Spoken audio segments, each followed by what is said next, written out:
long as we're on that, let's stay with fentanyl for a second, because I think a lot of people are aware of the scourge of fentanyl, and we see stories, particularly on the border, our southern border in California, and prior to that, we knew about fentanyl coming in from China, and it seems like this is just standard, not standard, I don't want to minimize the problem, but it seems like this is old school criminal cartels. What does this criminal cartel business of fentanyl have to do with these respectable corporations that you profile in your book? What's the connection between the two of them? Well, I mean, Sari and I have been talking to lots of federal agents, and what they'll tell you is that the U.S. pharmaceutical industry basically set the table for the Mexican drug cartels. The pharmaceutical industry's conduct resulted in the addiction of millions and millions of Americans to opioids, and fentanyl is an opioid. Fentanyl, oxycodone, hydrocodone, it's the same molecular structure.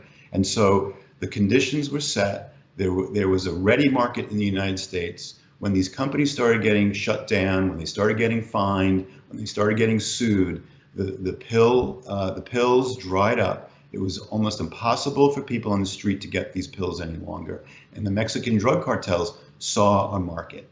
And they began to stamp out fake oxycodone pills that are blue in color with an M on one side and a 30 on the other, just like the Mallinckrodt blues that were so popular on the street, except for these pills are fentanyl. And I was just down on the border twice in the last 6 weeks, and there are garbage bags full, truckloads full of these pills coming through the ports of entry. And you know, the fentanyl is so hard to detect, it's so cheap to make, that the cartels are seeing a huge opportunity here. And so if one shipment gets snagged at the border, they know that 10 more are going to get through these ports of entry, like Nogales or San Ysidro in San Diego or Otay Mesa. And these pills are now washing across the United States.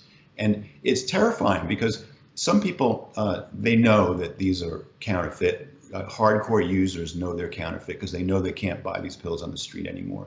But there's a lot of unsuspecting people who think that these are oxycodone. They have no idea that they're fentanyl.